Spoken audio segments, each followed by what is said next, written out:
Adigang, adigung, adiguna tegese yaiku ngendel-ngendelake kekuatane, keluhurane lan kepinterane.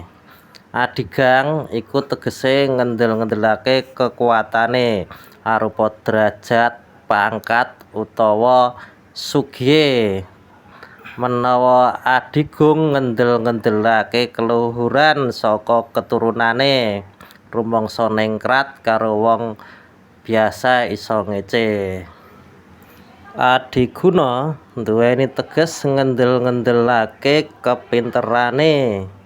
Dadine menawa ketemu wong biasa utawa ora pinter, dheweke rumangsa luwih top markotop saengga ngece utawa ngrendahake tumrap wong sing dianggep ora pinter